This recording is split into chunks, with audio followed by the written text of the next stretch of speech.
Jésus, avec toi, nous ressusciterons.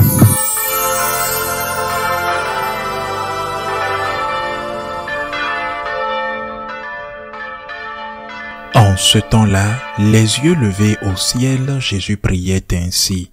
Père Saint, garde mes disciples unis dans ton nom, le nom que tu m'as donné, pour qu'ils soient un comme nous-mêmes.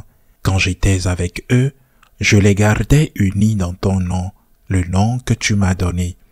J'ai veillé sur eux, et aucun ne s'est perdu, sauf celui qui s'en va à sa perte, de sorte que l'écriture soit accomplie. Et maintenant que je viens à toi, je parle ainsi dans le monde pour qu'ils aient en eux ma joie et qu'ils en soient comblés. Moi, je leur ai donné ta parole, et le monde les a pris en haine, parce qu'ils n'appartiennent pas au monde, de même que moi, je n'appartiens pas au monde. Je ne prie pas pour que tu les retires du monde, mais pour que tu les gardes du mauvais.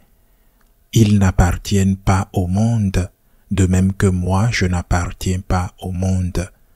Sanctifie-les dans la vérité. Ta parole est vérité. De même que tu m'as envoyé dans le monde, moi aussi je les ai envoyés dans le monde, et pour eux je me sanctifie moi-même, afin qu'ils soient eux aussi sanctifiés dans la vérité. Acclamons la parole de Dieu. Saint Jean utilise aujourd'hui deux concepts dans ce fragment de l'Évangile, concepts utilisés par Jésus, Jésus qui prononce cette prière à voix haute, afin que ses disciples l'entendent et puissent ainsi nous la transmettre. L'un de ces concepts est l'unité, l'autre est la vérité. Et ce qui unit les deux concepts est celui de la sainteté. L'unité, vérité, unie par le concept de la sainteté. Saint Jean, comme toujours, doit être analysé en détail. Il est le théologien évangéliste, l'évangéliste mystique. Si l'on ne tient pas compte précisément de l'emploi de ces mots, l'essence de son message se perd. Il commence par cette prière, il dit « Garde en ton nom ceux que tu m'as envoyés, ceux que tu m'as donnés, afin qu'ils soient un, comme nous-mêmes nous sommes un. » Unité entre les disciples, mais unité comme l'unité de Dieu, afin qu'ils soient comme nous, dit l'Évangile. Quelle est la relation au sein de la Trinité, au sein de la Sainte Trinité? D'amour. Effectivement, Dieu est amour. Saint Jean le dit dans une de ses lettres, Dieu est amour. L'unité doit donc naître et se produire comme fruit de l'amour. L'amour est le lien de l'unité parfaite, dit Saint Paul. L'amour est la nature de Dieu, un amour infini, un amour dont nous ne pouvons même pas concevoir l'infinité, mais qui se manifeste parmi nous par la création et de manière particulière par la rédemption. Dieu est amour. L'unité doit donc se forger dans l'amour, mais il dit aussi à la fin de ce passage, « Sanctifie-les dans la vérité, ta parole est vérité. » Autrement dit, cet amour ne peut être vrai et authentique que s'il est fondé sur la vérité qui est le Christ, la vérité qui est le Christ, Verbe incarné, comme l'appelle Saint Jean. Le Verbe s'est fait chair et a habité parmi nous. Le Verbe est la vérité. Et c'est aussi Saint Jean qui, dans un autre texte, dit à Jésus la meilleure définition qu'il ait jamais donnée de lui-même. Je suis. Cette allusion à Dieu est la parole que Yahvé utilise dans le buisson ardent, qui ne se consume pas devant Moïse. Je suis. Autrement dit, Jésus dit, je suis Dieu, je suis le chemin, la vérité et la vie. L'amour est la vérité. Lorsque nous ne nous appuyons pas sur la vérité et recherchons l'unité par le compromis, les concessions, les pactes, nous nous disons, écoutez, cette partie de la vérité de l'enseignement de l'Église, elle vous gêne, nous la supprimerons ou nous la supprimons pour être présent, mais en échange, vous devez accepter l'autre partie. Je cède, vous cédez, nous trouverons un accord. C'était juste un exemple.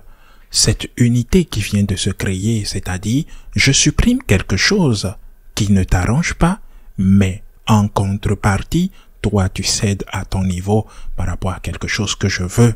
Cette unité est inutile car elle ne repose pas sur la vérité. La moitié de la vérité n'est pas la vérité. 90% de la vérité ne sont pas la vérité.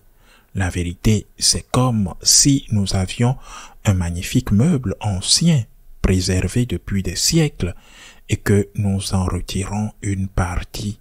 Je pourrais être une partie, la partie inférieure, pas forcément essentielle, par exemple un pied.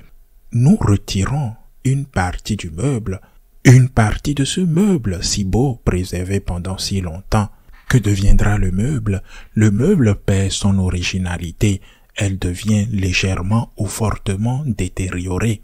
Mais ce n'est plus le même meuble il y a des siècles, ce n'est plus le même meuble qui a été conservé tant d'années, tant d'époques. Ce ne sera plus le même, pas du tout. La vérité n'est pas quelque chose en partie. La vérité est complète. On ne peut pas choisir la parole de Jésus en disant « ce n'est pas à la mode, ce n'est pas conforme à ce que pense le monde, tâchons-le » ou « gardons le silence, mettons-le sous silence, n'en parlons plus, car cela gêne ceux qui nous écoutent. » Jésus n'a-t-il pas mis les gens mal à l'aise? Jésus n'est-il pas mort sur la croix? Est-il mort paisiblement dans son lit de vieillesse, entouré de ses disciples, après avoir reçu un prix Nobel de la paix, ou après avoir reçu l'équivalent de tout le sacrifice qu'il a fait? Malheureusement, les choses ne se sont pas passées comme ça, et nous savons très bien ce qui s'est passé. Notre Seigneur est mort crucifié, et ce, parce que ses enseignements étaient gênants, et il le savait. Il a guéri le jour du sabbat, sachant ce qui pouvait lui arriver, et il a appelé ses ennemis des tombeaux blanchis, sachant ce qu'on pouvait lui faire. Il est mort crucifié, mais il n'a pas cédé à la vérité. Or, la vérité peut être défendue sans amour, et c'est là l'équilibre, la sainteté. La vérité défendue avec amour, la vérité est une arme à double tranchant, et parfois elle doit blesser. Mais c'est une arme à double tranchant. Elle doit non seulement blesser l'autre, mais aussi vous blesser vous. Vous aussi, vous devez appliquer cette vérité à vous-même. Si la vérité est Jésus et que Dieu est amour, cette partie du tranchant qui vous blesse est ce qui vous amène ou devrait vous amener à vous demander. Lorsque je défends la vérité, je le fais avec amour ou avec agressivité, car la fin ne justifie pas les moyens. Combien de fois en politique ou encore dans les affaires ou dans toute autre activité humaine recourt-on à des moyens illicites et immoraux au nom d'un bien supérieur?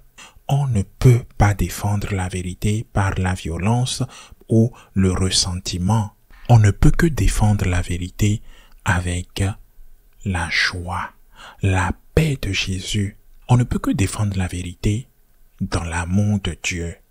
C'est pourquoi je pense toujours à la Vierge Marie. Je m'applique cela, mais souvent, il est vrai que j'échoue.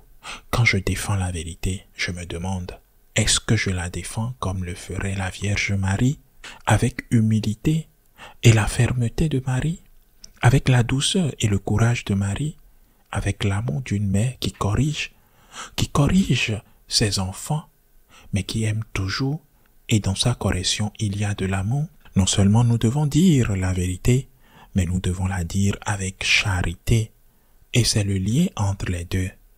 C'est la sanctification. La sanctification vient quand nous aimons. Dire la vérité est une façon d'aimer. Mais la vérité doit être dite avec amour. Et n'oublions jamais le grand enseignement de Marie le jour de l'Annonciation. Comment cela se ferait-il, puisque je suis vierge, c'est-à-dire puisque je ne connais pas d'homme?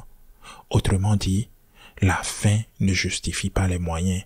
La vérité avec la charité et la charité de la vérité. Ainsi soit-il.